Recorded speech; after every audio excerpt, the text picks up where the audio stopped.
여유로운 노후 구독자 여러분, 안녕하세요. 오늘 들려드릴 이야기는 바로 제 인생을 뒤바꾼 선택에 관한 것입니다. 결혼 직전 저는 제 모든 것을 쏟아부어 방 3개짜리 아파트를 장만했습니다. 그러자 예비 남편이 말하더군요. 방 2개는 우리 부모님 쓰시게 내어드리자. 저는 그 말을 듣고 비웃으며 파혼을 선언했습니다. 그리고 얼마 후 그의 가족 모두를 길바닥에 나앉게 만드는 통쾌한 복수를 시작했죠. 지난 4년 동안 저는 정말 일벌레처럼 살았습니다. 단 하루도 게으름 피울 틈이 없었죠. 남들이 보기엔 저는 그저 평범한 직장인 김수진일 뿐이었습니다. 매일 8시간씩 근무하고 주말에는 친구들과 카페에서 수다를 떠는 그런 사람이었죠. 하지만 그런 제 모습 뒤에는 밤마다 부엌거리를 집으로 가져와 일하던 제가 있었습니다. 한 푼이라도 아끼기 위해 매일 도시락을 싸고 친구들이 함께 가자고 조르던 비싼 해외여행을 몇 번이고 거절해야 했습니다. 이 모든 것은 제 인생 가장 큰 꿈을 이루기 위해서였습니다. 바로 이 화려하고 집값 비싼 서울에 오롯이 저만의 집을 갖는 것이었죠. 그리고 바로 오늘 그 꿈이 현실이 되었습니다. 제 이름 석자가 선명하게 밝힌 등기부등본을 손에 쥐었을 때 저는 세상을 다 가진 기분이었습니다. 90제곱미터가 넘는 넓이의 방 3개를 갖춘 아파트. 도심에서 그리 멀지 않은 신축 아파트. 단지 17층에 자리 잡고 있었죠. 베란다에서는 밤이 되면 반짝이는 도시의 야경을 한눈에 담을 수 있었습니다. 집안은 아직 새 페인트 냄새로 가득했고 광택이 나는 원목 바닥과 고요하고 평화로운 공간은 낯설기까지 했습니다. 이곳은 제 땀과 눈물, 그리고 청춘을 바쳐 이뤄낸 결과물이었습니다. 저는 텅 빈 집안을 이리저리 거닐며 말로 표현할 수 없는 행복감에 젖었습니다. 이곳에는 식탁을 두고 저쪽에는 푹신한 소파를 놓아야지. 가장 큰 안방은 온전히 나만의 공간으로 꾸밀 거야. 내가 그토록 갖고 싶었던 커다란 침대와 붙박이장을 들여놓고 말이야. 남은 작은 방 2개 중 하나는 서재 겸 작업실로, 다른 하나는 손님방으로 만들 계획이었습니다. 시골에 계신 부모님이 가끔 올라오시거나 친한 친구들이 묵고 갈 수 있도록 말이죠. 그날 오후 저는 남자친구인 민준을 불러 함께 집을 구경했습니다. 우리는 제가 대학을 갓 졸업했을 때부터 4년간 사귄 사이였습니다. 민준은 제 첫 남자였고 훤칠한 외모의 말솜씨도 좋았습니다. 그는 개인 사업을 했는데 수입이 일정하지는 않았지만 늘 자신을 도량이 넓고 큰 꿈을 가진 사람처럼 포장했습니다. 나중에 크게 성공하면 훨씬 더 큰 단독주택을 사주겠다고 입버릇처럼 말했죠. 하지만 저는 누군가가 차려줄 밥상을 기다리는 사람이 아니었습니다. 행복은 제 손으로 직접 만들어야 한다고 믿었으니까요. 새 아파트를 본 민준도 무척 기뻐하는 눈치였습니다. 그는 집안을 한 바퀴 둘러보더니 자랑스럽다는 듯 제 어깨를 툭 쳤습니다. 우리 수진이 정말 대단하다. 집 정말 넓고 좋네. 그동안 내가 고생한 보람이 있구나. 저는 그의 칭찬에 마음이 따뜻해지는 것을 느끼며 미소 지었습니다. 사랑하는 사람에게 인정받는 순간 그동안의 모든 피로가 눈 녹듯 사라지는 것 같았습니다. 우리는 바닥에 주저앉아 미래에 대한 청사진을 함께 그렸습니다. 저는 신이 나서 제가 구상한 인테리어 아이디어를 늘어놓았습니다. 나는 이 방을 서재로 만들고 싶어. 천장까지 닿는 아주 큰 책장을 놓고, 그리고 옆방은 손님방으로 하되 공간 활용을 위해 스마트 폴딩 침대를 놓을까 해. 오빠 생각은 어때? 민주는 잠시 말이 없었습니다. 무언가 골똘히 생각하는 듯한 표정이었죠. 이윽고 그는 제 손을 잡으며 전보다 훨씬 진지한 목소리로 말했습니다. 수진아, 마침 나도 너랑 상의할 게 있었어. 우리 집 이렇게 넓고 방도 3개나 되는데 우리 둘만 살기엔 너무 아깝지 않니? 저는 의아했습니다. 손님방은 이미 계획에 넣었잖아. 아니, 내 말은 그게 아니야. 민주는 손사래를 쳤습니다. 생각해봐. 시골에 계신 우리 부모님, 그리고 고모나 삼촌, 사촌들까지 가끔 서울에 볼 일이 있잖아. 그때마다 모텔이나 호텔 잡으면 돈도 많이 들고 마음도 불편하잖아. 차라리 이렇게 하자. 그는 잠시 말을 멈추고 제 눈을 똑바로 쳐다보며 아주 중요한 이야기를 하는 듯한 말투로 말했습니다. 그 작은 방 2개, 서재나 손님방 같은 거 만들지 말고 각 방에 더블 침대랑 옷장, TV, 에어컨까지 다 갖춰놓는 거야. 그냥 편안한 호텔방처럼 꾸미는 거지. 나중에 부모님이나 친척들이 오셨을 때 편하게 묵으실 수 있도록. 다들 서울 사는 아들 집에 와보고는 번듯한 방까지 마련된 걸 보면 내 어깨가 얼마나 으쓱하겠어. 안 그래? 그 말을 듣는 순간 제 마음은 차갑게 식어버렸습니다. 방금 전까지 그렸던 조용한 서재와 친구들을 위한 아늑한 공간에 대한 꿈은 산산조각 났습니다. 그 대신 언제나 사람들로 북적이고 시끄러운 사생활이라고는 없는 집의 모습이 눈앞에 그려졌습니다. 제가 아무 말도 하지 않자 민주는 의기양양한 목소리로 말을 이었습니다. 남자는 밖에서 체면이 중요한 법이야.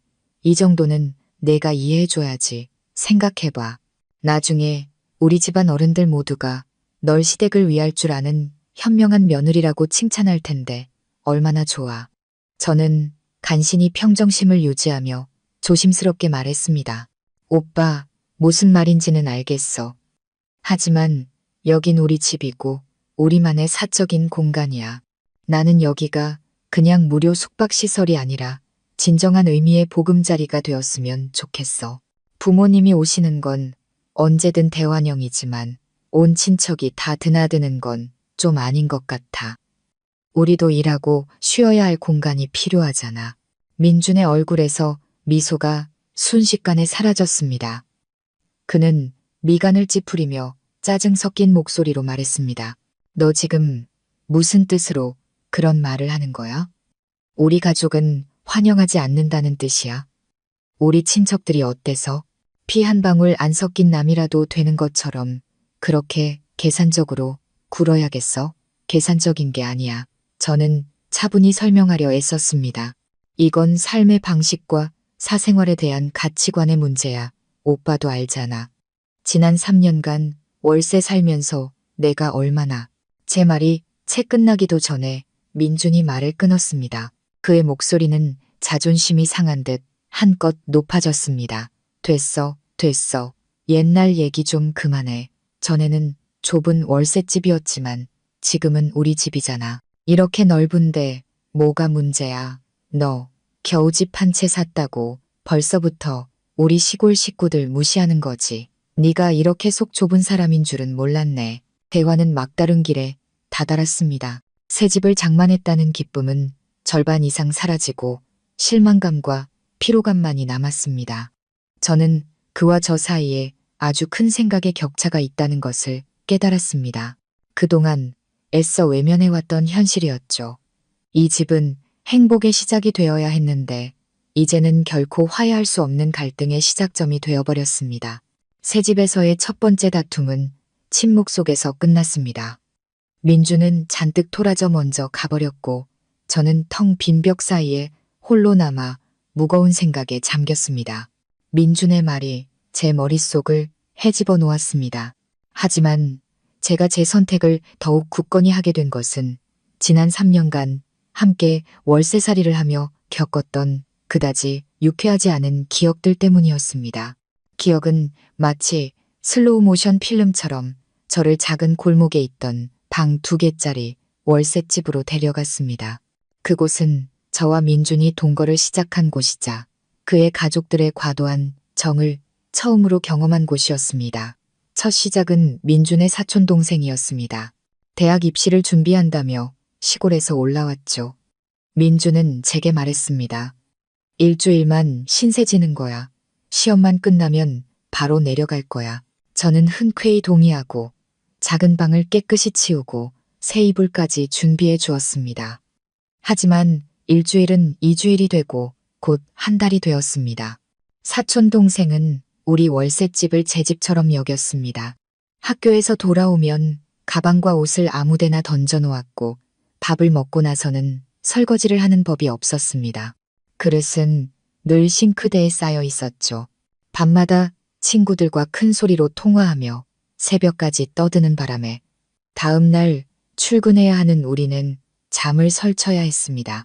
제가 민준에게 조심스럽게 이야기했지만 그는 대수롭지 않게 말했습니다. 애가 뭘 알겠어. 네가 좀 이해해줘. 그래도 내 동생이잖아. 저는 입을 다물 수밖에 없었고 아침마다 사촌 동생이 어질러 놓은 것들을 치우기 위해 더 일찍 일어나야 했습니다. 그가 시골로 내려가던 날 저는 큰 짐을 내려놓은 듯 안도의 한숨을 쉬었습니다. 하지만 평화는 길지 않았습니다. 몇 달 뒤 민준의 고모 한 분이 서울에 볼 일이 있다며 올라오셨습니다. 민준은 또 제게 말했습니다. 병원 진료 때문에 며칠만 계시다 갈 거야. 이 고모는 지저분하지는 않았지만 지나치게 호기심이 많았습니다. 제가 출근한 사이 멋대로 우리 안방에 들어가 제 옷장을 뒤지고는 흉을 봤습니다. 수진이는 무슨 옷을 이렇게 야하게 입니? 남들 보기 부끄럽지도 않나. 심지어 제 화장대 위 화장품을 몰래 구경하고는 한마디 했습니다. 어휴, 이런 걸 잔뜩 바르니 나중에 피부가 더 나빠지지. 저는 제 사적인 공간이 심각하게 침해당했다고 느꼈습니다. 퇴근하고 집에 돌아와도 누군가에게 감시당하는 기분이었고 모든 일상이 부자연스러워졌습니다. 제가 민준에게 고민을 털어놓자 그는 그저 웃어넘겼습니다. 어른들이 다 그렇지 뭐.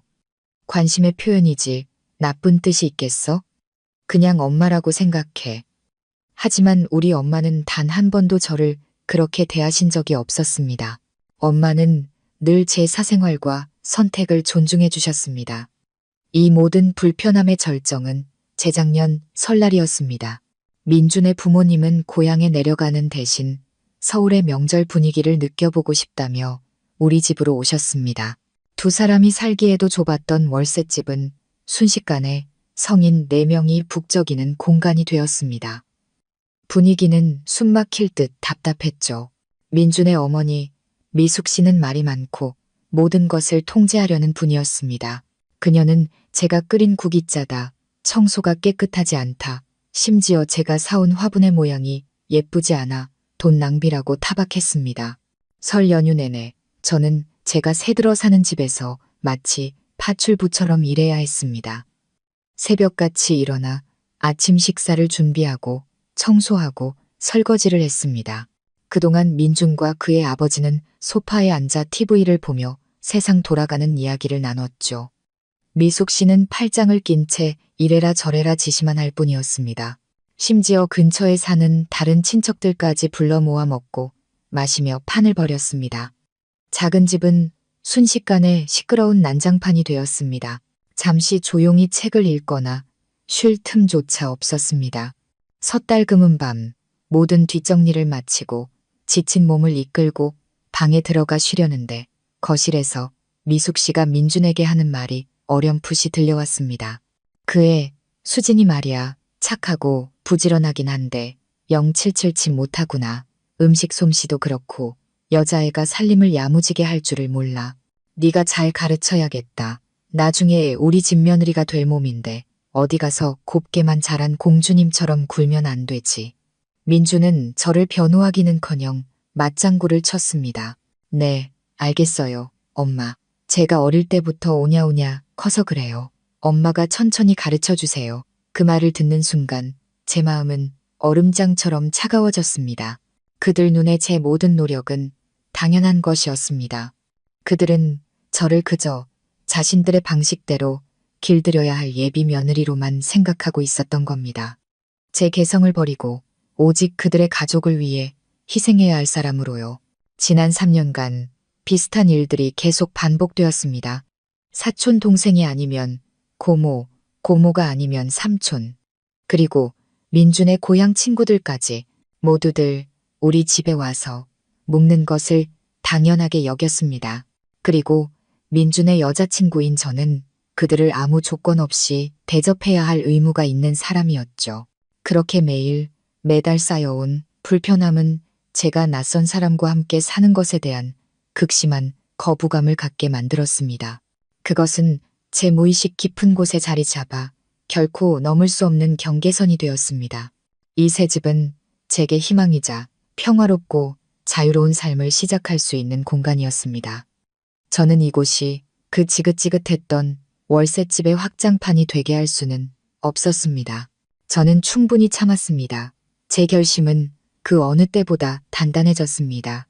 똑같은 역사는 반복되지 않을 것입니다. 절대로.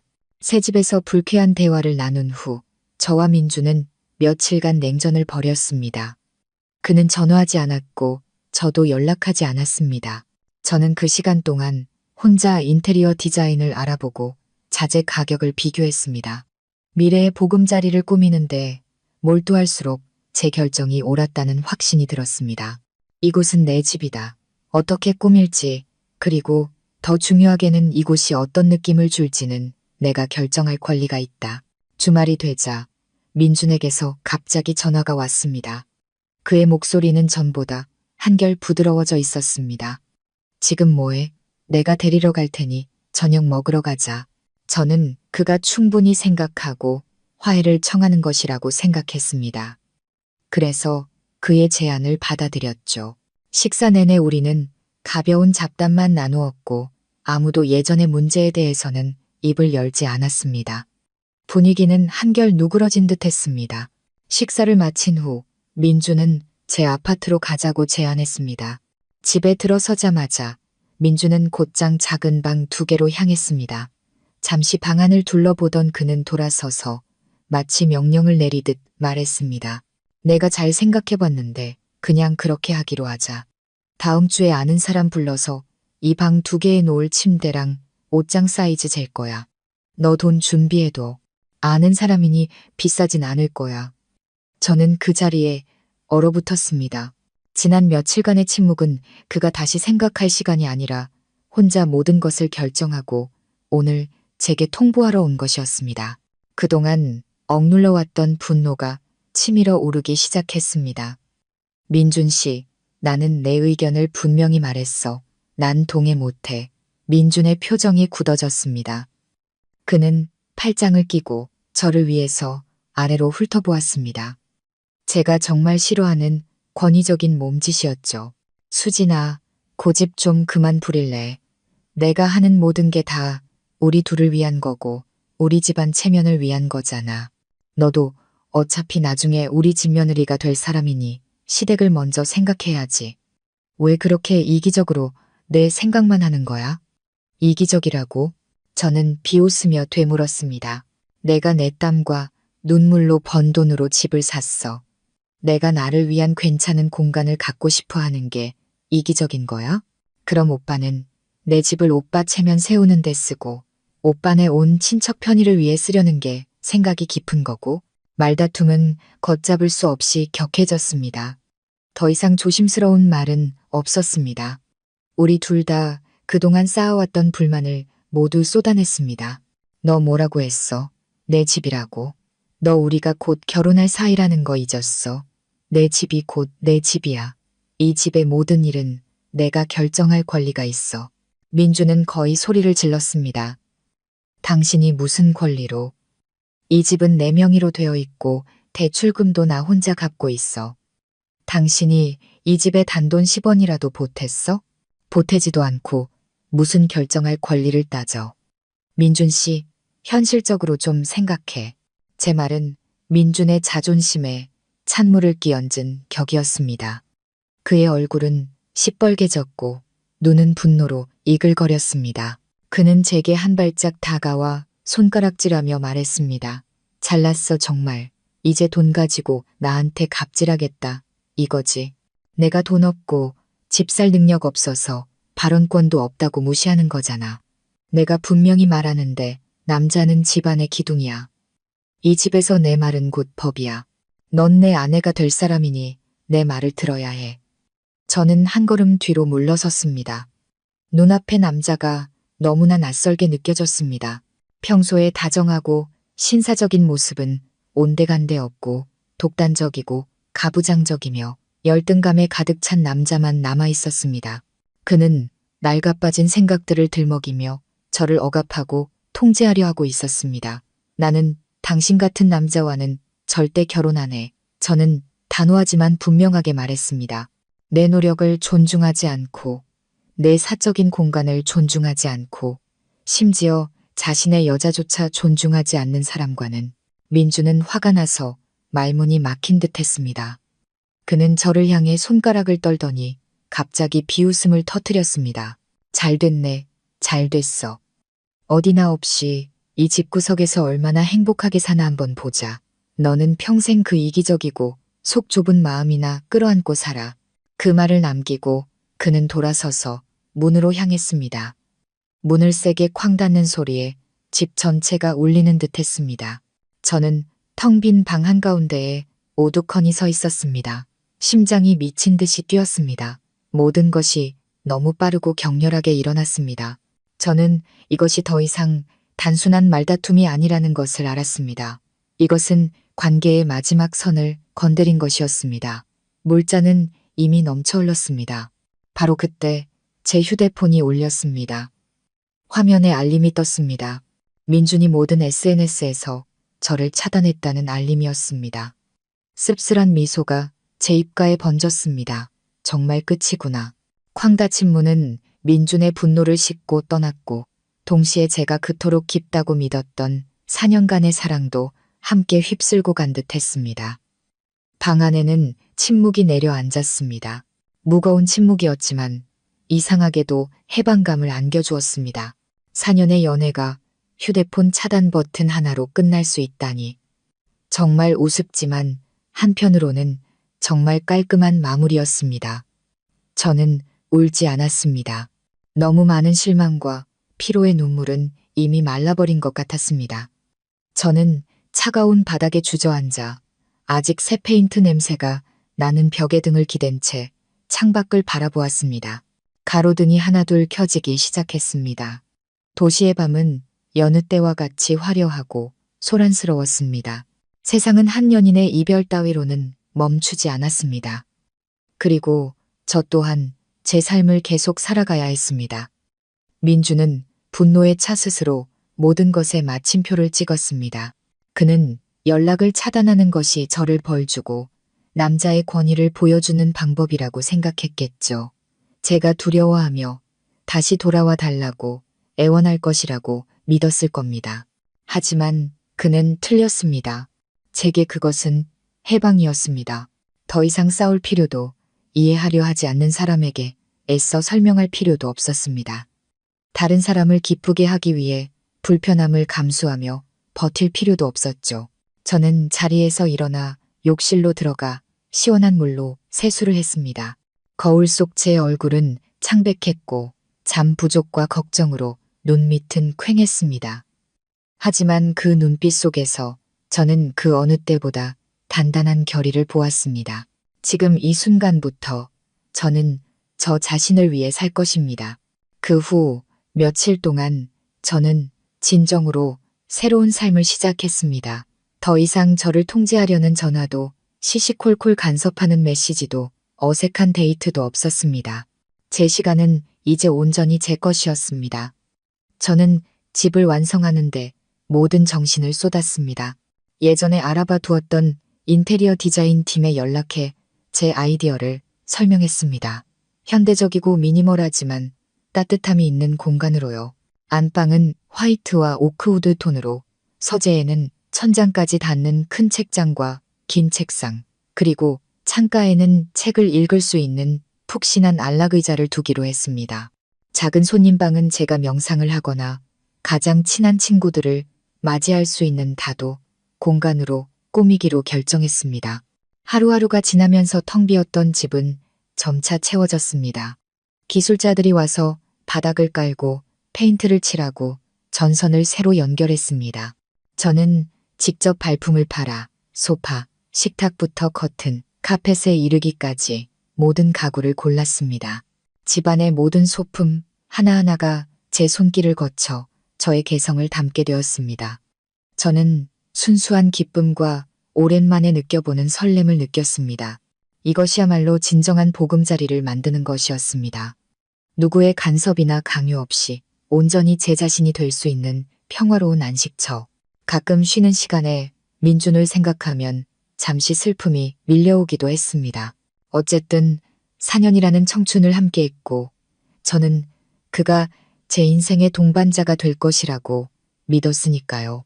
하지만 곧 깨달았습니다. 존중과 이해를 바탕으로 하지 않은 사랑은 언젠가 시들기 마련이라는 것을요. 우리의 관계는 이미 오래전부터 건강하지 못했습니다. 이별은 아팠지만 우리 둘 모두를 위한 치유의 과정이었습니다. 제 절친 지혜는 이 소식을 듣고 한달음에 달려왔습니다. 지혜는 저를 꼭 껴안고 걱정스럽게 안부를 물었습니다. 제 이야기를 다 듣고 난 지혜는 저 대신 화를 냈습니다. 세상에 그런 가부장적이고 이기적인 남자는 헤어지는 게 맞아. 슬퍼할 필요 없어. 넌 강하고 예쁘고 능력 있잖아. 그런 놈보다 100배, 1000배는 더 좋은 사람 만날 자격이 있어. 오히려 잘 헤어졌어. 내가 다 후련하다. 지혜의 지지는 제게 큰 위로가 되었습니다. 저는 혼자가 아니라는 것을 알았습니다. 제게는 가족과 친구들이 있고 안정적인 직장과 나만의 집이 있었습니다. 더 나은 새로운 삶을 시작하기 위한 모든 것을 갖추고 있었습니다. 민준과의 이별은 실패가 아니라 제 자신의 가치와 행복을 지키기 위한 현명한 선택이었습니다. 이 지긋지긋한 막장 드라마는 이제 막을 내릴 때가 된 것입니다. 제가 새로운 삶의 활기로 바쁘게 지내며 새 보금자리를 꾸미는 기쁨에 흠뻑 빠져 있는 동안 서울에서 수백 킬로미터 떨어진 곳에서는 제가 전혀 알지 못하는 또 다른 계획이 조용히 꾸며지고 있었습니다. 격렬한 말다툼 끝에 민주는 잔뜩 화가 난 채 고향으로 내려갔습니다. 상처 입은 남자의 자존심은 자신이 틀렸다는 사실을, 그리고 제가 감히 자신의 말을 거역했다는 사실을 받아들이지 못했습니다. 그는 가족과 이웃들에게 우리가 헤어질 정도로 심하게 다퉜다는 이야기는 한마디도 하지 않았습니다. 그저 우리 서울에 아주 큰 아파트를 샀다고 자랑만 늘어놓았죠. 그는 곧 성공한 남자가 되어 좋은 집, 예쁜 아내와 함께 행복하게 살 것이라며 장밋빛 미래를 그렸습니다. 민준의 이야기는 그의 어머니 미숙 씨의 자랑 섞인 입을 통해 순식간에 온 동네에 퍼져나갔습니다.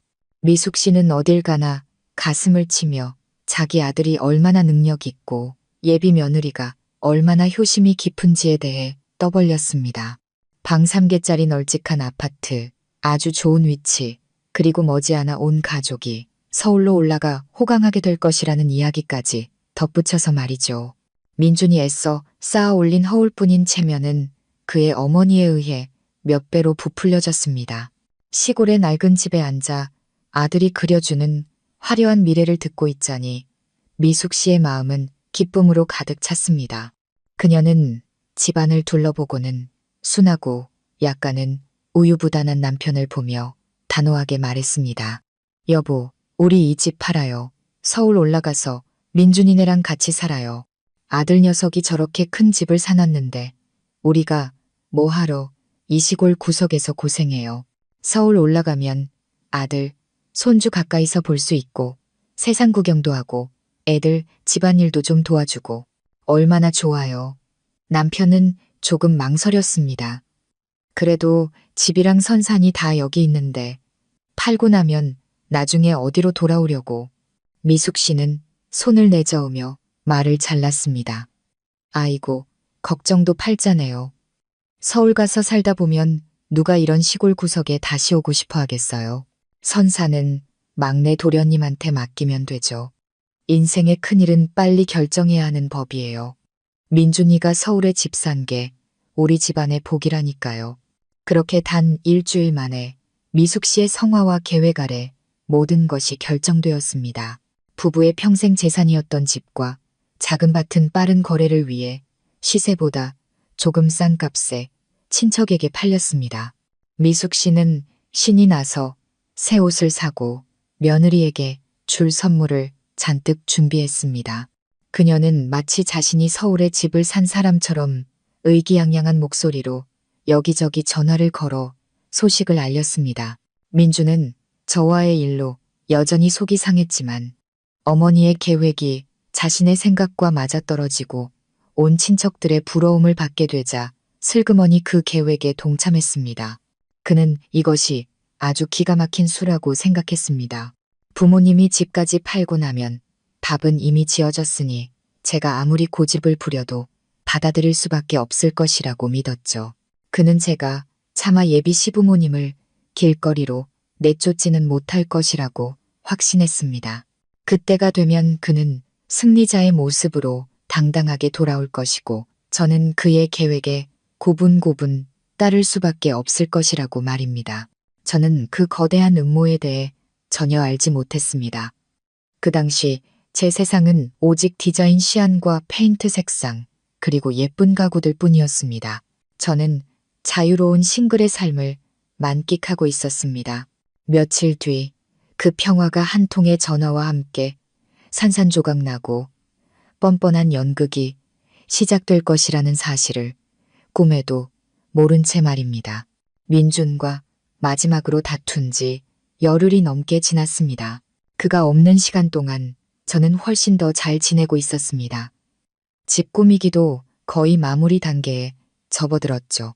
크림색 소파, 오크, 원목, 식탁, 천장까지 닿는 책장까지 모든 것이 제자리를 찾았습니다. 아파트는 이제 정말로 나만의 보금자리 모습을 갖추게 되었습니다. 그날 오후 제가 거실에서 향기로운 백합을 꽃병에 꽂고 있을 때 낯선 번호로 전화가 걸려왔습니다.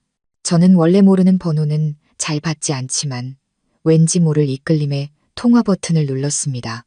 여보세요? 수화기 너머는 몇 초간 조용하더니 이내 익숙하지만 어딘가 어색한 목소리가 들려왔습니다. 수진아, 나야, 민준이었습니다. 제 심장이 쿵 내려앉았습니다. 보고 싶어서가 아니라 불길한 예감 때문이었습니다. 저를 차단했던 그가 왜 다른 번호로 전화를 걸었을까요? 저는 애써 아무렇지 않은 척 말했습니다. 무슨 일이야? 민주는 헛기침을 한 번 하더니 마치 아무 일도 없었다는 듯 자연스럽게 말했습니다. 아, 별일 아니야. 그날 일은 마음에 담아두지 마. 내 성격이 원래 좀 불같잖아. 며칠 동안 고향에 일이 좀 있어서 내려갔다. 오늘아, 이제야 연락했어. 저는 그가 무슨 속셈인지 지켜보기 위해 잠자코 있었습니다. 그는 신이 난 목소리로 말을 이었습니다. 내가 아주 기쁜 소식을 알려주려고 우리 부모님이 시골집을 파셨어. 이제 서울 올라와서 우리랑 같이 살기로 하셨거든. 이번 주 주말에 기차 타고 올라오실 거야. 깜짝 놀랐지? 정말 놀랐습니다. 그와 그의 가족의 끝없는 뻔뻔함에 놀랐죠. 모든 것을 자신들 마음대로 결정해놓고 마치 제게 큰 은혜라도 베푸는 것처럼 통보하다니요. 하지만 저는 화를 내는 대신 어이없는 웃음이 나왔습니다. 머릿속에 한 가지 생각이 스쳤습니다. 그들이 연극을 하고 싶다면 내가 관객이, 아니, 이 연극의 감독이 되어주지 못할 이유가 있을까? 저는 터져나오려는 웃음을 간신히 참고 일부러 아주 달콤한 목소리로 말했습니다. 정말요? 와, 너무 갑작스러운데요? 부모님이 우리랑 먼저 상의도 안 하시고. 그래도 이미 결정하셨다니 너무 잘 됐어요. 저도 부모님 뵙고 싶었는데 제 180도 다른 태도의 민주는 아주 만족한 듯 했습니다. 그는 자신의 계획이 완벽하게 성공했다고 생각하며 의기양양해졌죠. 그의 목소리는 거만함과 요구로 가득 찼습니다. 그럴 줄 알았어. 우리 수진이가 이렇게 속이 깊은데 그럼 준비 좀 해줘. 이번 주 일요일 오전 9시쯤 서울역에 도착하시니까 7인승 밴 한 대 렌트해서 마중 나와. 식구도 많고 짐도 많잖아. 그리고 부모님 서울 생활 시작하시는 첫날인데 아주 근사한 환영 파티를 열어야지. 좀 고급스러운 레스토랑으로 예약해. 근처 사는 고모랑 삼촌네도 다 부르고. 아, 그리고 그 방 2개는 다 꾸며놨어? 아주 편안하게 부족함 없이 준비해야 해. 부모님이 불편하다고 하시면 안 되니까. 그는 제가 끼어들 틈도 주지 않고 쏟아냈습니다. 그의 모든 요구는 자신의 힘을 과시하고 확인하려는 목적이었습니다. 네, 걱정 마세요. 저는 여전히 꿀처럼 달콤한 목소리로 대답했습니다. 모든 건 제가 완벽하게 준비할게요. 차, 고급 레스토랑, 환영 파티까지 하나도 빠짐없이요. 아버님, 어머님께는 예비 며느리가 아주 성대하게 모실 거라고 전해주세요. 그렇지. 그래야 내 아내답지. 민주는 만족스러운 웃음을 터뜨렸습니다. 그럼 준비 잘하고 있어. 그날 다시 전화할게. 사랑해. 그는 전화를 끊었습니다. 저는 탁자 위에 휴대폰을 내려놓았습니다. 입가의 미소는 사라지고 그 자리에 차가운 시선이 자리 잡았습니다. 내 아내라고? 민준 씨, 당신은 나를 너무 얕봤어. 연극은 시작됐고 그 결말은 내가 쓸 거야. 당신과 당신 가족이 평생 잊지 못할 그런 결말로. 일요일 아침 서울의 가을 하늘은 청명하고 상쾌했습니다. 예정대로라면 저는 지금쯤 예비 시댁 식구들을 마중하러 기차역으로 가기 위해 허둥지둥 준비하고 있어야 했습니다. 하지만 저는 도심의 한 고급 카페에 앉아 낯선 남자와 마주보고 있었습니다. 제 인생 첫 소개팅이었죠. 이 자리를 주선한 사람은 다름 아닌 제 절친 지혜였습니다. 제가 민준과 완전히 끝냈다는 것을 알게 된 지혜는 이렇게 선언했습니다. 내가 너한테 정말 괜찮은 남자를 소개시켜 줄게. 사랑받는 게 어떤 건지 제대로 느끼게 해줄 사람으로. 그리고 지금 제 앞에 앉아 있는 남자, 현우 씨가 바로 지혜가 고른 최고의 후보였습니다. 지혜의 소개에 따르면 현우 씨는 IT 기업의 CEO였고 저보다 5살 많았으며 유학파 출신이었습니다. 소위 말하는 잘생기고 돈 많은 남자였죠. 하지만 제가 그에게서 인상을 받은 것은 그의 세련된 외모나 손목의 비싼 시계 때문이 아니었습니다. 그의 눈빛, 지적이고 따뜻하며 진심이 담긴 그 눈빛 때문이었습니다. CEO는 딱딱하고 일 얘기만 할 것이라는 제 예상과 달리 현우 씨는 아주 흥미로운 사람이었습니다. 그는 책, 음악, 그리고 여행에 대해 이야기했습니다. 그는 제 이야기를 아주 주의 깊게 들어주었고 말을 끊거나 평가하지 않았습니다. 그와 함께 있으니 존중받는다는 느낌이 들었습니다. 지혜 씨한테 들었어요. 최근에 집을 장만하셨다고요. 축하해요. 정말 많이 노력하셨겠네요. 현우 씨가 미소 지으며 말했습니다. 네, 정말 긴 과정이었어요.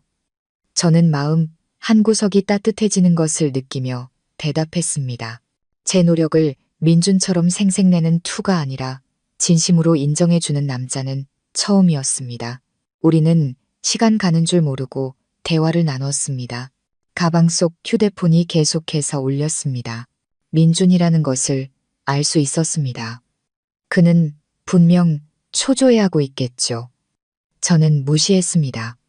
모음으로 바꾸고 현우 씨와의 대화를 이어갔습니다. 전화 받으셔야 하는 거 아니에요? 현우 씨가 눈치채고 물었습니다. 아, 아니에요. 중요한 전화 아니에요. 아마 광고 문자일 거예요. 저는 웃으며 넘겼습니다. 점심시간이 가까워지자 현우 씨가 식사를 제안했습니다.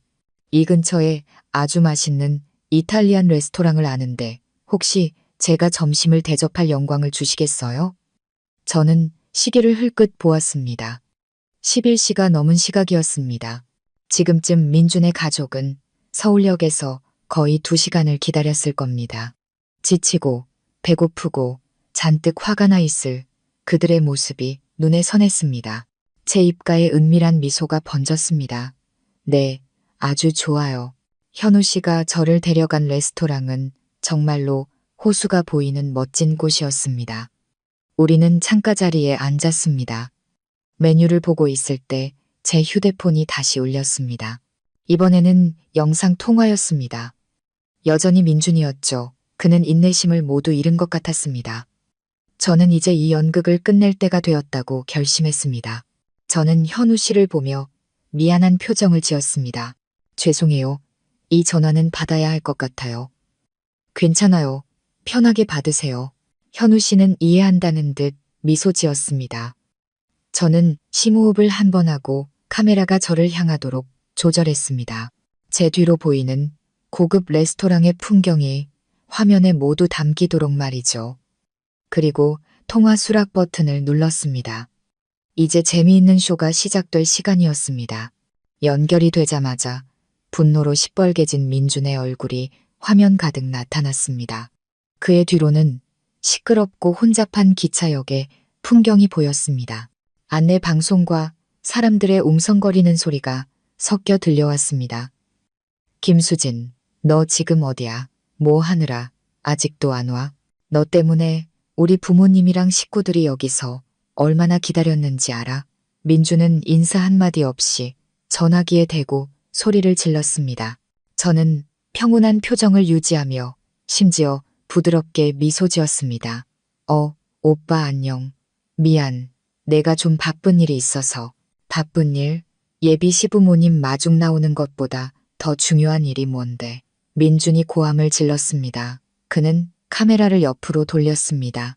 화면에는 잔뜩 찡그린 얼굴로 짐더미 위에 앉아 부채질을 하고 있는 미숙 씨와 안절부절 못하며 지친 기색이 역력한 그의 아버지가 보였습니다.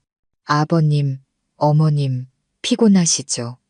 저는 일부러 아주 공손하게 물었습니다. 제 목소리를 들은 미숙 씨가 벌떡 일어나 민준의 손에서 휴대폰을 낚아챘습니다. 야, 김수진. 너 일 처리를 어떻게 하는 거야? 9시에 마중 나온다고 해놓고 지금이 몇 시야? 네가 예비 시부모를 이딴 구석에 거지처럼 앉혀놔. 너 개념이 있는 애야, 없는 애야. 저는 여전히 미소를 잃지 않고 아무렇지 않은 말투로 대답했습니다. 네, 죄송해요, 어머님. 제가 지금 중요한 분과 점심 식사 중이라서요. 저는 휴대폰을 살짝 기울여 제 맞은편에 앉아 있는 현우 씨가 화면에 들어오게 했습니다. 현우 씨는 제 의도를 알아채고 카메라를 향해 정중하게 고개를 까딱였습니다. 수화기 너머에 민준과 미숙 씨는 그 자리에서 얼어붙었습니다. 그들은 제 뒤로 보이는 세련된 남자와 고급 레스토랑의 풍경을 멍하니 쳐다보았습니다. 양쪽의 상황은 너무나도 대조적이었습니다. 한쪽은 먼지를 뒤집어 쓴 채 혼잡한 기차역에 지쳐있는 모습. 다른 한쪽은 화려한 공간에서 성공한 남자와 함께 여유롭게 식사를 즐기는 아름다운 제 모습.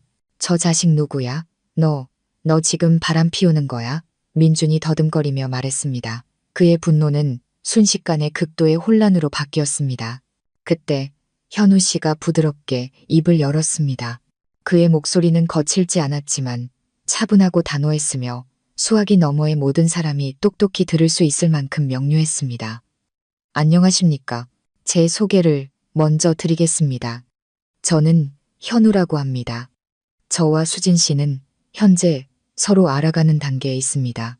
그리고 제가 알기로 수진 씨는 현재 싱글입니다.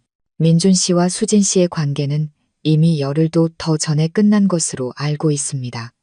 그는 잠시 말을 멈추었다가 여전히 정중하지만 무게감 있는 목소리로 말을 이었습니다.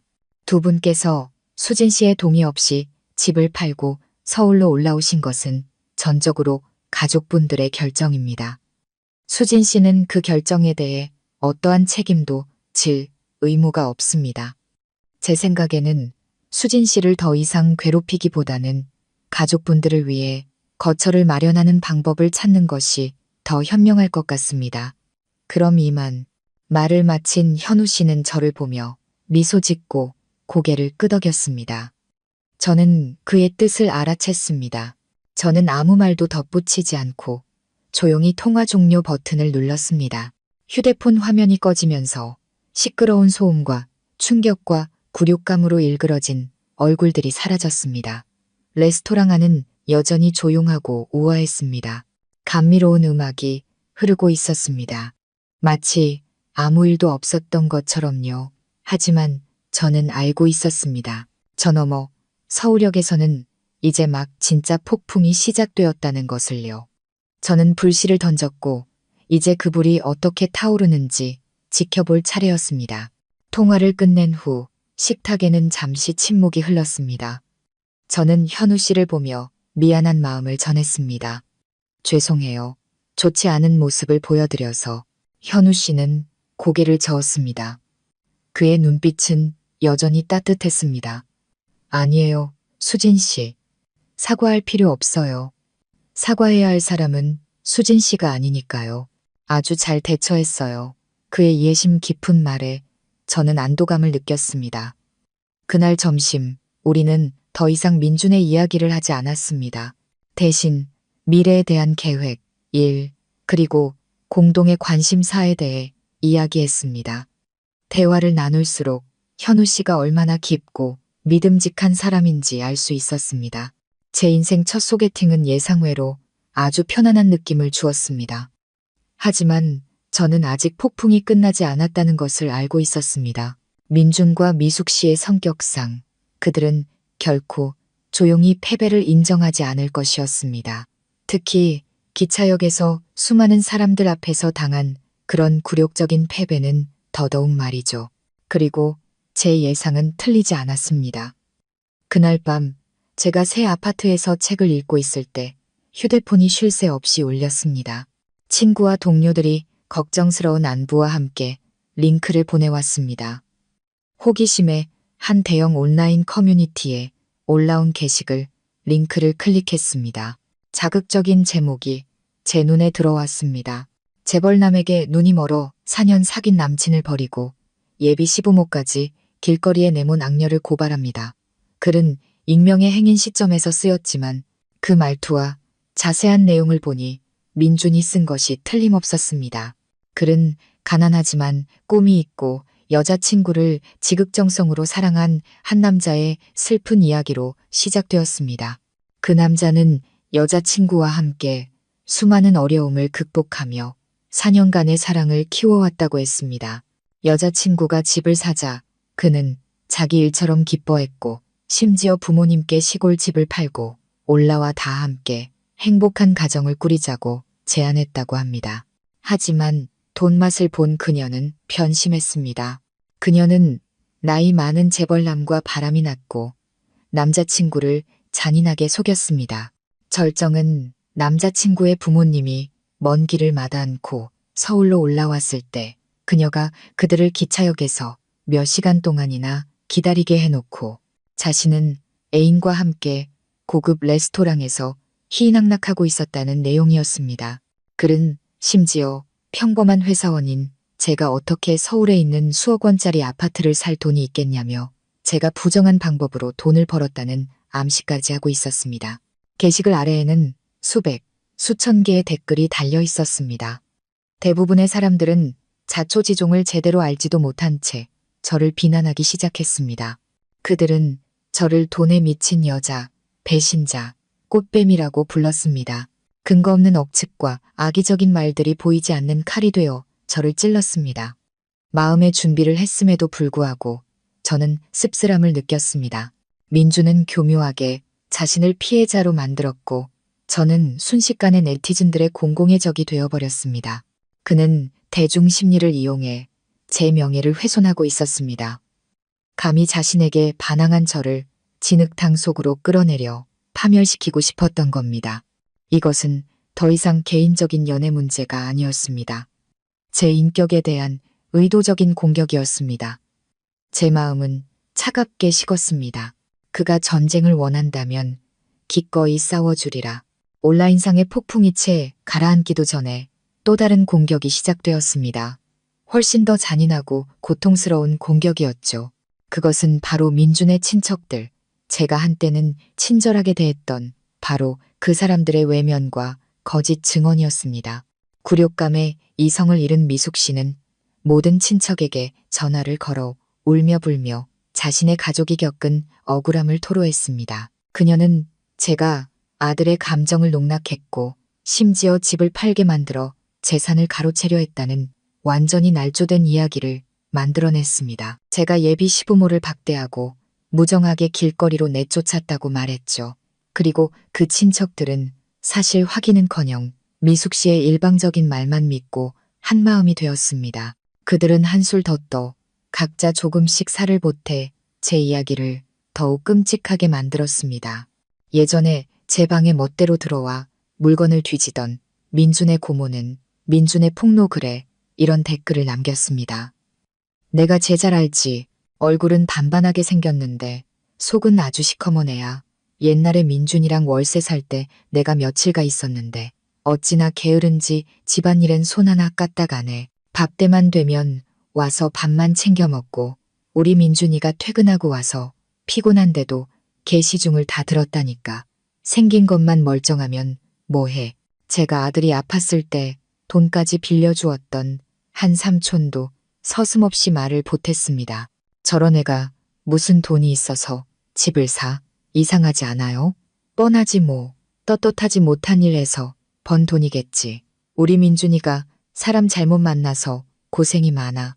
사랑도 잃고 친척들 볼 면목도 없게 됐으니 심지어 우리 집에서 한 달 넘게 신세를 졌던 대학 입시를 준비하던 그 사촌 동생까지 나섰습니다. 그 누나 엄청 무서워요. 제가 있을 때 맨날 저를 째려봤어요. 밥도 맨날 맛없는 것만 해주고 일부러 저 못 먹게 하려고 그런 것 같아요. 제가 눈치가 있어서 일찍 내려온 거예요. 그들이 쓴 한 글자, 한 글자가 비수가 되어 제 가슴에 밝혔습니다. 저는 분노보다 혐오감을 느꼈습니다. 사람들의 배신과 이기심에 구역질이 났습니다. 그들이 도움이 필요할 때 저는 아무 계산 없이 도와주었습니다. 그들이 집에 왔을 때 불편한 마음을 감추고 최선을 다해 대접했습니다. 그런데 이제 와서 단지 미숙 씨의 비위를 맞추기 위해 군중 심리에 휩쓸려 그들은 기꺼이 진실을 짓밟고 있지도 않은 이야기를 꾸며내 저를 모함하고 있었습니다. 도대체 왜 그러는 걸까요? 자신들이 의리 있는 사람이라는 것을 보여주기 위해서 아니면 단순히 남의 불행을 보며 즐거움을 느끼기 위해서 저는 알 수 없었고 더 이상 알고 싶지도 않았습니다. 모르는 사람들의 비난은 저를 슬프게 할 수 있지만 제가 알고 지냈고 심지어 도움을 주었던 사람들의 거짓말은 제게 인간의 무서운 이면을 깨닫게 해주었습니다. 민준과의 관계는 제 4년의 청춘을 앗아갔을 뿐만 아니라 인간관계에 대한 값비싼 교훈을 주었습니다. 그것은 제게 잘못된 곳에 베푼 친절은 어리석음일 뿐이며 염치 없는 자들에게 침묵과 관용은 그들을 더욱 기고만장하게 만들 뿐이라는 것을 가르쳐 주었습니다. 이제는 제가 목소리를 내야 할 때였습니다. 제 명예를 지키기 위해서 뿐만 아니라 그들 가족의 위선적인 가면을 벗겨내기 위해서 침묵은 금이 아니었습니다. 이 순간의 침묵은 스스로 무덤을 파는 것과 같았습니다. 저는 제 명예와 인격이 무참히 짓밟히는 것을 가만히 보고만 있을 수 없었습니다. 저는 반격을 결심했습니다. 제가 가장 먼저 한 일은 현우 씨에게 전화하는 것이었습니다.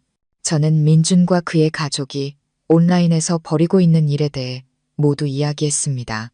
제 걱정과 달리 현우 씨는 아주 침착했습니다.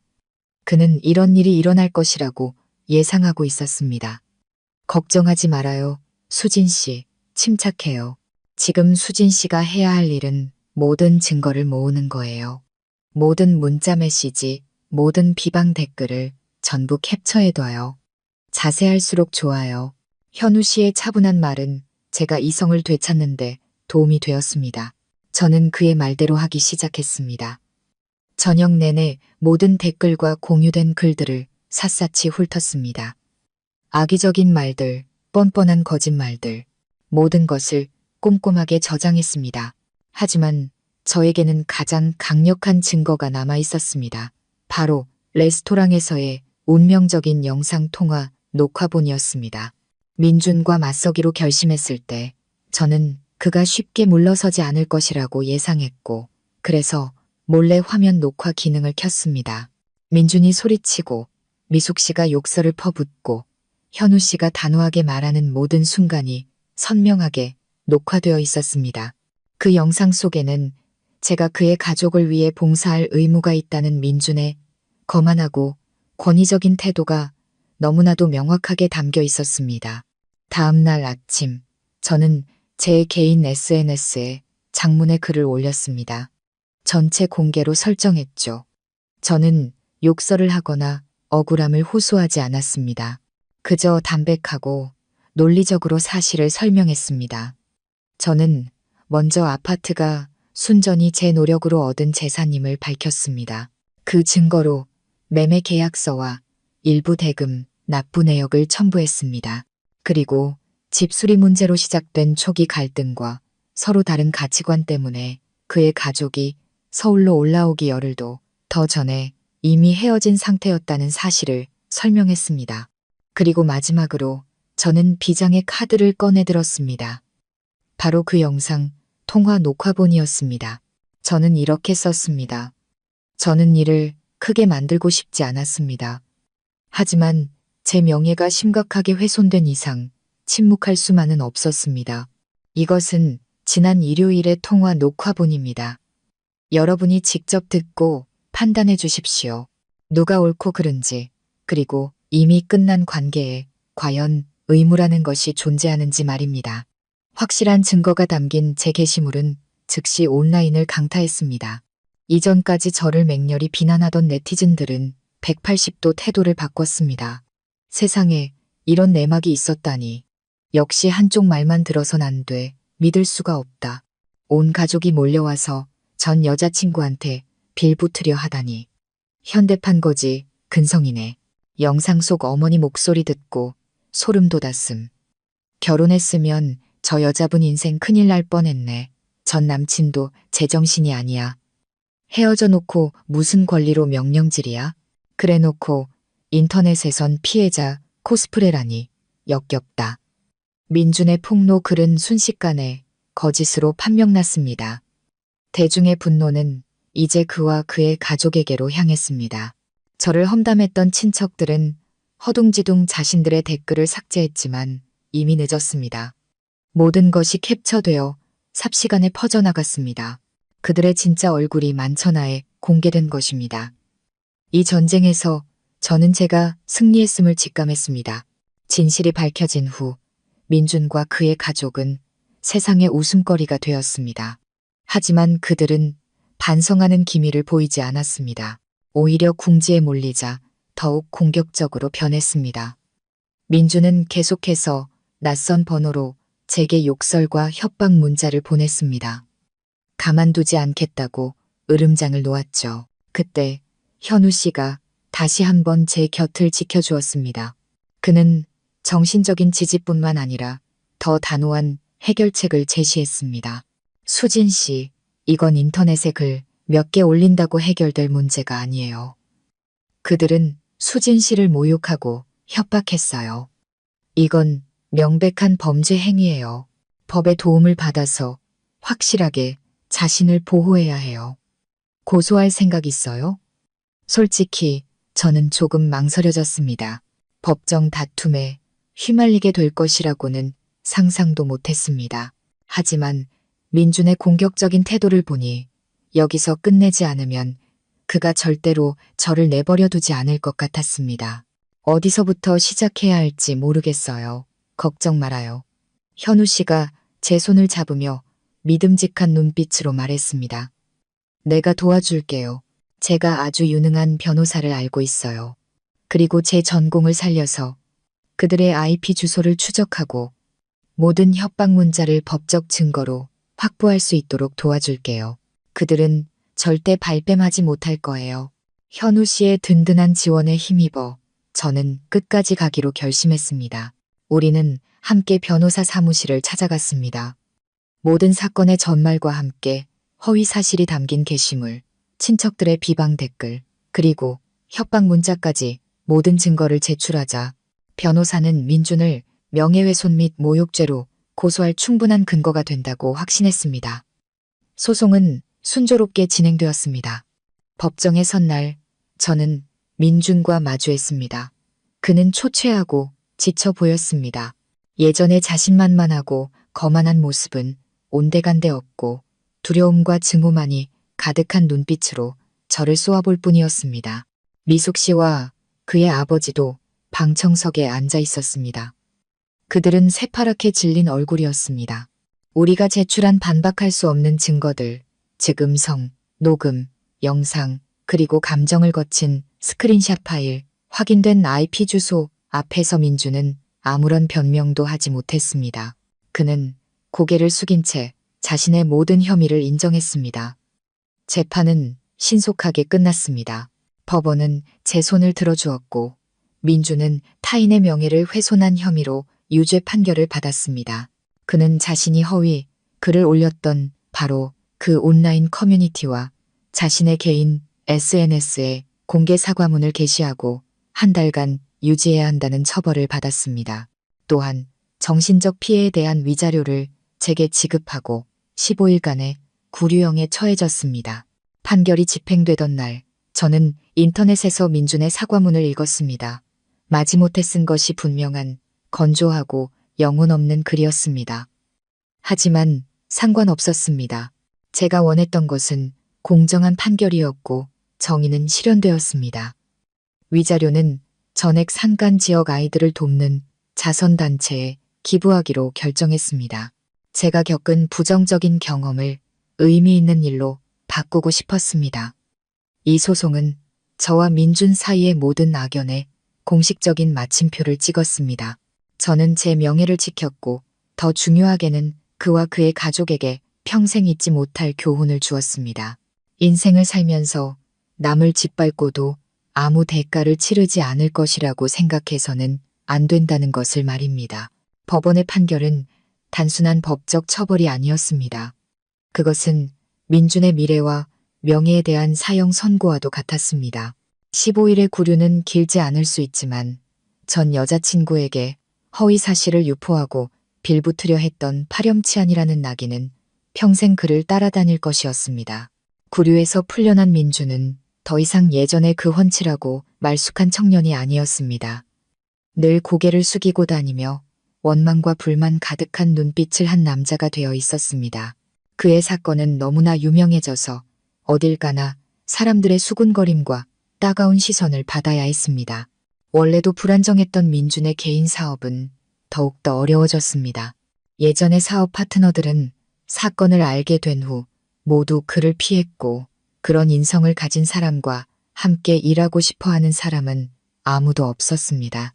주문은 점점 줄어들었고 결국 완전히 끊겼습니다. 민주는 몇몇 회사에 이력서를 내보았지만 채용 담당자가 인터넷에 그의 이름을 검색하는 순간 그들은 한결같은 결과를 마주했습니다. 세상을 떠들썩하게 한 연애소송의 패배자. 그런 오명을 가진 직원을 채용하려는 회사는 없었습니다. 실업자가 되어 수입이 끊긴 민주는 부모님이 임시로 얻은 좁은 월세방에서 그들에게 얹혀 살 수밖에 없었습니다. 큰 망신을 당한 미숙 씨도 더 이상 예전처럼 큰 소리를 치지 못했고 경제적인 부담이 온 가족을 짓눌렀습니다. 시골집을 판 돈은 이런저런 지출과 월세를 내고 나니 거의 남지 않았습니다.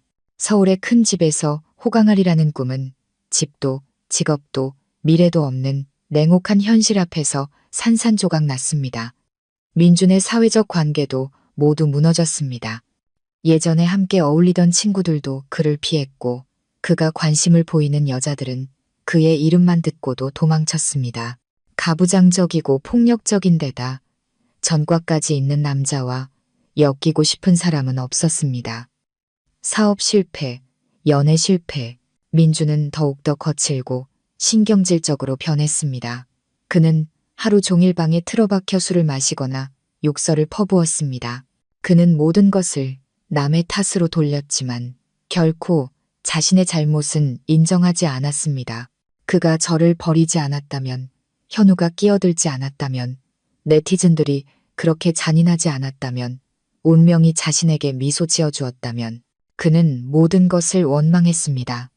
실패할수록 그는 열등감과 증오의 늪에 더 깊이 빠져들었고 끝없는 추락을 시작했습니다. 날이 갈수록 망가져가는 아들을 보며 미숙 씨는 속이 타들어갔습니다. 맹목적인 모정과 상처 입은 자존심은 그녀가 현실을 받아들이지 못하게 했습니다. 그녀는 아들이 잘못했다고 생각하지 않고 그저 세상이 아들을 괴롭힌다고만 생각했습니다. 그녀의 머릿속에는 오직 한 가지 생각뿐이었습니다. 어떻게든 빨리 많은 돈을 벌어서 가족을 일으켜 세우고 아들이 다시 떳떳하게 고개를 들고 살게 해야 한다는 생각. 하지만 이 서울 땅에서 나이 많고 학력도 기술도 없는 여자가 돈을 버는 것은 쉽지 않았습니다. 그녀는 시간제 가사 도우미 일을 해보았지만 평생 남에게 지시만 하던 성격에 남의 시중을 드는 일을 견딜 수 없었습니다. 며칠 만에 그만두었죠. 시장에서 장사를 해보려 했지만 전문 상인들과 경쟁하기에는 수완이 부족했습니다. 생활은 점점 더 어려워지고 모아둔 돈은 바닥을 드러냈습니다. 월세 낼 날은 다가오고 있었죠. 막다른 골목에 몰렸을 때 그녀는 월세방 이웃들로부터 솔깃한 이야기를 들었습니다. 바로 가라오케나 유흥업소에서 서빙을 하며 노래를 틀어주는 일은 힘들지 않고 돈을 많이 번다는 이야기였습니다.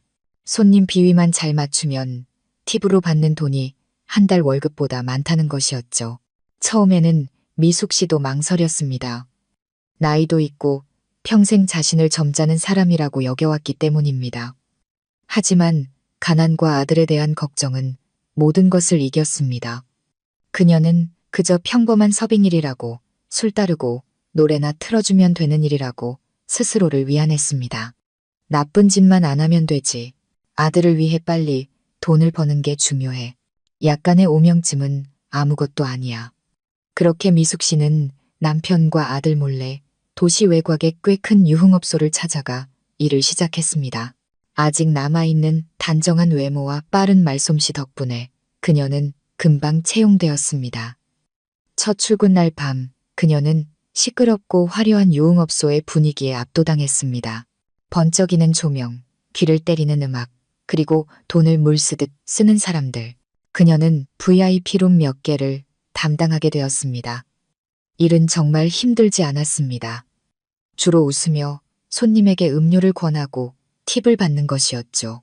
그날 밤 그녀는 꽤 많은 팁을 벌었습니다. 가사 도우미로 일주일 내내 번 돈보다 많았죠. 손에 돈을 쥐자 그녀의 모든 망설임은 사라졌습니다. 오직 기쁨과 희미한 희망만이 남았습니다. 그녀는 가족을 구할 길을 찾았다고 믿었습니다. 그녀는 그 길이 자신과 사랑하는 아들을 더 깊은 수렁으로 밀어 넣을 것이라는 사실을 알지 못했습니다. 유흥업소에서 일한 지 얼마 지나지 않아 미숙 씨는 그 복잡한 환경에 점차 익숙해졌습니다. 그녀는 돈을 많이 벌기 위해서는 말솜씨만으로는 부족하다는 것을 깨달았습니다. 더 중요한 것은 손님의 비위를 맞추는 것, 특히 돈 많고 손이 큰 남자 손님들을 만족시키는 것이었습니다. 그녀는 또한 업소에서 호스트로 일하는 젊고 잘생긴 남자들이 나이 많은 여자 손님들의 기분을 맞춰주며 엄청난 팁을 번다는 사실을 알게 되었습니다. 그들의 일은 단지 옆에 앉아 술을 마시고 대화하며 여자 손님들을 즐겁게 해주는 것이 전부였습니다. 대담한 생각이 그녀의 머리를 스쳤습니다. 내 아들, 민준이, 걘 외모가 되잖아. 어릴 때부터 잘생겼다는 소리 듣고 자랐는데 지금 실업자의 의기소침해 있는데 이 타고난 재능을 써서 돈을 벌면 되겠다. 그녀는 아들의 외모라면 돈 많은 사모님들의 눈에 들 것이라고 확신했습니다. 그날 밤 미숙 씨는 맛있는 음식과 술을 사들고 집에 돌아왔습니다. 그녀는 방 안에서 풀이 죽어있는 민준의 옆에 앉았습니다. 민준아, 언제까지 그렇게 슬퍼만 하고 있을 거야. 그건 방법이 아니야.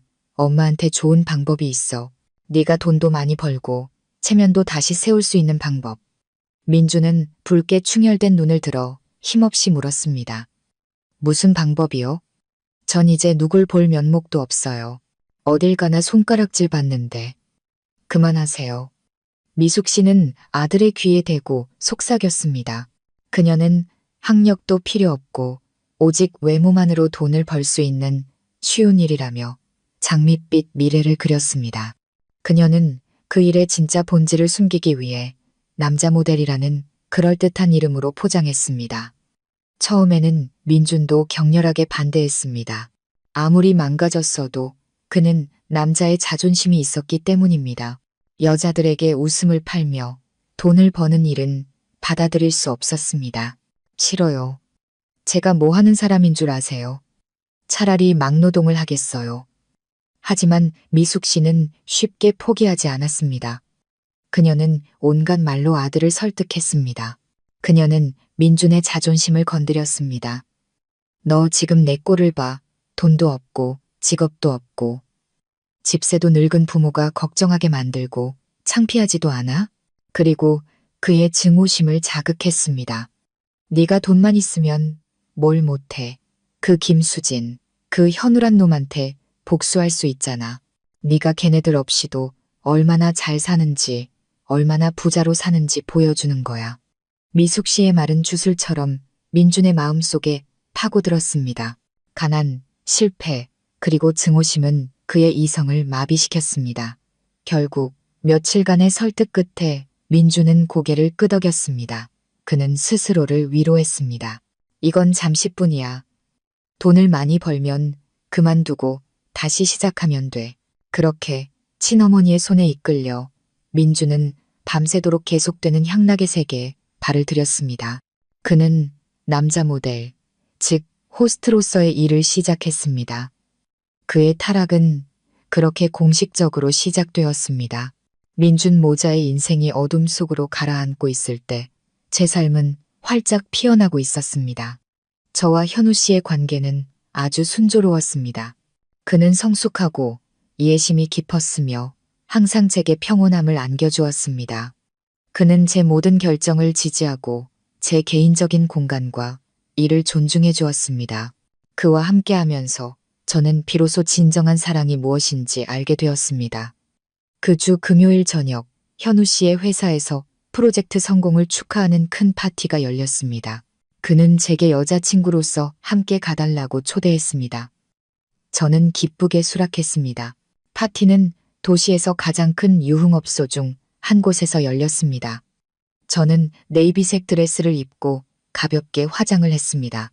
현우 씨는 멋진 정장 차림으로 아주 근사해 보였습니다. 우리는 손을 잡고 들어섰고 많은 사람들의 부러운 시선을 받았습니다. 파티장은 시끄럽고 활기찼습니다. 현우 씨의 동료들과 인사를 나눈 후 우리는 조용한 구석에 자리를 잡고 대화를 나눴습니다. 즐겁게 웃고 떠들던 중 저는 갑자기 멈칫했습니다. 제 시선이 우연히 근처 VIP 룸으로 향했습니다. 유리문 너머로 저는 믿을 수 없는 광경을 보았습니다. 짙은 화장을 하고 다소 촌스러운 옷차림의 중년 여성이 손님들에게 분주하게 술을 따르고 있었습니다. 조명이 어두웠지만 저는 그녀가 미숙 씨라는 것을 한눈에 알아볼 수 있었습니다. 하지만 저를 더 경악하게 만든 것은 뚱뚱한 여자 사장님 옆에 앉아 그녀가 마음대로 몸을 만지게 내버려 두고 있는 젊은 남자였습니다. 그는 다름 아닌 민준이었습니다. 그는 전보다 더 마르고 창백해 보였지만 명품 옷을 입고 있었습니다. 억지로 미소를 짓고 있었지만 그 어색함과 피곤함은 감출 수 없었습니다. 그는 자신이 그토록 자랑스러워하던 외모와 남자의 자존심을 팔아 다른 사람을 즐겁게 해주고 있었습니다. 현우 씨도 제 표정 변화를 눈치챘습니다. 그는 제 시선을 따라가고는 즉시 그들을 알아보았습니다. 그는 조용히 제 손을 더 꽉 잡았습니다. 더 이상 보지 말아요. 다른 곳으로 가요. 저는 고개를 끄덕였지만 마음속은 복잡한 감정으로 뒤엉켜 있었습니다. 통쾌하지도 기쁘지도 않았습니다. 오히려 이상하게도 씁쓸하고 연민이 느껴졌습니다. 사람은 돈과 헛된 체면 때문에 스스로를 어디까지 타락시킬 수 있는 걸까? 어머니는 맹목적인 사랑 때문에 어떻게 자기 아들을 출구 없는 길로 밀어넣을 수 있는 걸까? 그 처참한 광경은 그날 밤 내내 제 머릿속을 떠나지 않았습니다. 그것은 게으름, 허황된 꿈, 그리고 증오가 어떤 대가를 치르게 하는지에 대한 가장 명백한 증거였습니다. 인생은 공평했습니다. 뿌린 대로 거두는 법. 그리고 그들 모자는 지금 자신들이 직접 뿌린 쓰디쓴 열매를 거두고 있었습니다. 준수한 외모와 어머니에게서 물려받은 말솜씨 덕분에 민주는 금세 유흥업소의 스타가 되었습니다. 그는 돈 많고 나이 많은 여자 손님들에게 큰 인기를 끌었습니다. 민준의 삶은 순식간에 바뀌었습니다. 그는 아주 많은 돈을 벌었습니다. 고급 차를 타고 다니고 비싼 명품 선물을 받고 고급 아파트에서 살게 되었습니다. 그 여자들 중에는 50대가 넘은 한 부동산 재벌 사모님이 있었는데 그녀는 특히 민준을 아꼈습니다. 그녀는 민준에게 돈부터 인맥까지 모든 것을 제공했습니다. 하룻밤 사이에 실업자였던 민준을 재벌 2세처럼 만들어 주었죠. 민준은 그 허황된 삶에 금세 빠져들었습니다. 그는 다시 돈을 물쓰듯 쓰고 번쩍이는 옷을 입을 수 있게 되었습니다. 그는 이것이 자신의 성공이자 능력이라고 스스로를 속였습니다. 그는 이 모든 것을 얻기 위해 가장 소중한 것, 바로 인격을 팔았다는 사실을 잊었습니다. 매일 밤 그는 어머니 뻘되는 애인의 비위를 맞추기 위해 자존심을 삼켜야 했습니다. 쓰디쓴 술을 마시고 영혼 없는 아첨을 하고 가짜 미소를 지어야 했습니다. 화려한 겉모습 뒤에는 텅 빈 영혼과 점점 망가져가는 육체만 남아 있었습니다. 술과 무분별한 관계로 얼룩진 밤들은 민준의 건강을 빠르게 앗아갔습니다. 그리고 결국 올 것이 오고야 말았습니다. 어느 날 아침 민준은 극심한 피로감과 몸에 나타난 이상한 증상과 함께 잠에서 깼습니다. 처음에는 과로 때문이라고 생각했습니다. 하지만 증상이 점점 심해지자 그는 몰래 병원을 찾아야 했습니다. 검사 결과지를 손에 든 민준은 그 자리에서 얼어붙었습니다. 그는 치료가 어려운 성병에 걸린 것이었습니다. 허황된 삶의 대가는 너무나 빠르고 가혹하게 찾아왔습니다. 돈, 차, 명품 옷, 모든 것이 무의미해졌습니다. 그는 모든 것을 가졌지만 가장 기본적인 것, 바로 건강을 잃었습니다. 병은 그의 육체를 고통스럽게 할 뿐만 아니라 그의 정신을 완전히 무너뜨려 절망의 구렁텅이로 몰아넣었습니다. 민준이 병으로 고통받고 있을 때 미숙 씨는 아무것도 모르고 있었습니다. 그녀는 아들이 점점 더 많은 돈을 벌고 좋은 옷을 입고 멋진 차를 타는 모습만 보았습니다. 그녀는 자신의 결정이 옳았다며 자랑스러워하고 만족해했습니다. 그녀는 동네방네 떠들고 다녔습니다. 아들이 능력 있어서 돈 많은 여자 사장님의 후원을 받게 되었고 곧 큰 인물이 될 것이라고 말이죠. 극도의 자만심에 빠진 순간 미숙 씨는 나중에 땅을 치고 후회할 짓을 하고 맙니다.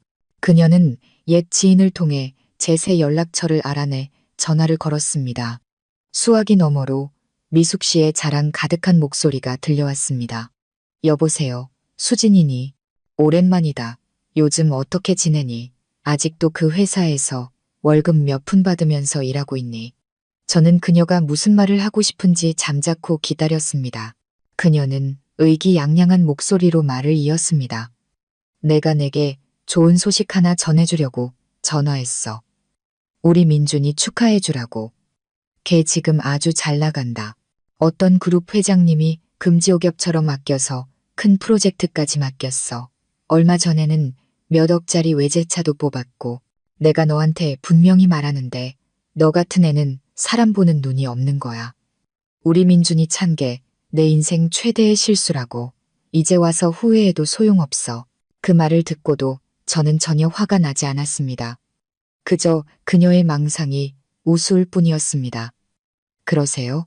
그럼 아버님, 어머님, 그리고 민준 씨 모두 축하드려요.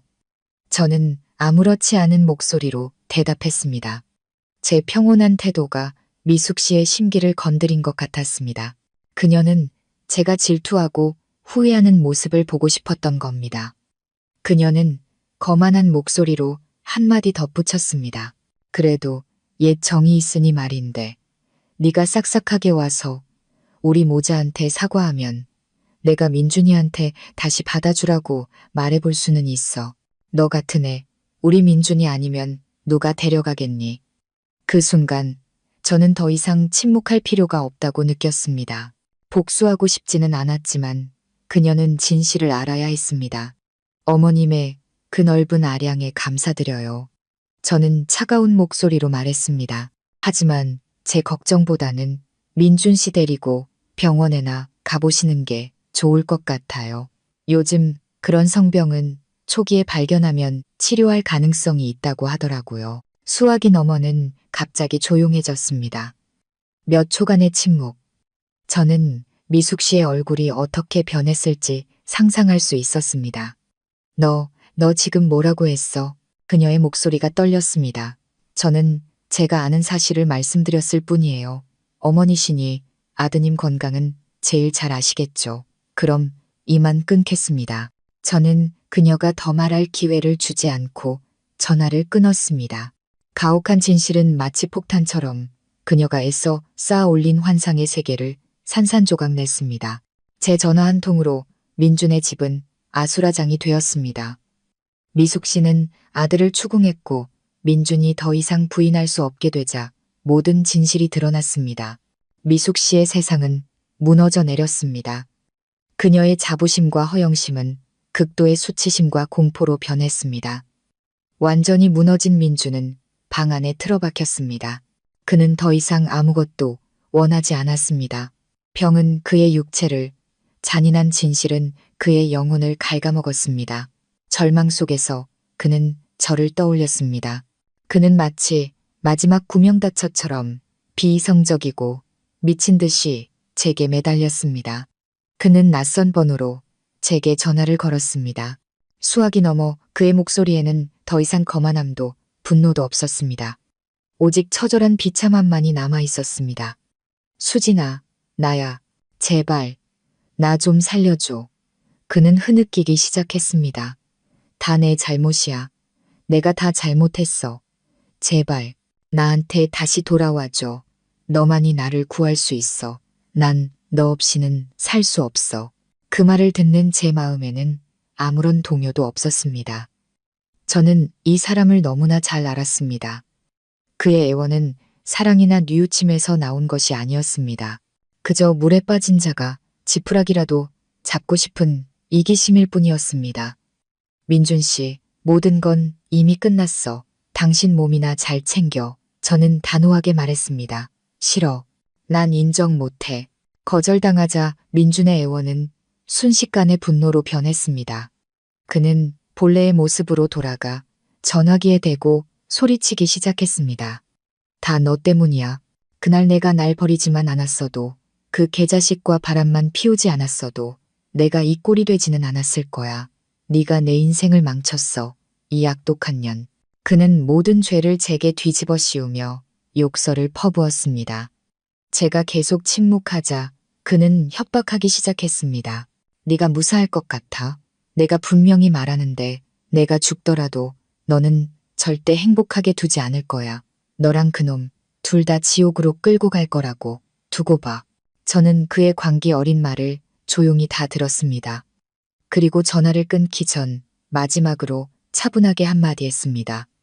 민준 씨, 당신은 아직도 모르는구나.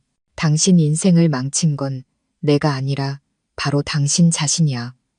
그 전화는 제게 한 인간이 잘못과 이기심의 늪에 얼마나 깊이 빠질 수 있는지 보여주었습니다. 그들은 결코 깨닫지 못할 것입니다. 그들은 영원히 피해자 역할에 머물며 세상을 탓하겠지만 자신들의 비극을 만든 장본인이 바로 자기 자신이라는 사실은 결코 마주하지 못할 것입니다. 민준 가족의 비극은 여기서 끝나지 않았습니다. 그의 아버지는 아내의 직업과 아들의 병에 대한 모든 사실을 알게 된 후 더 이상 견딜 수 없었습니다.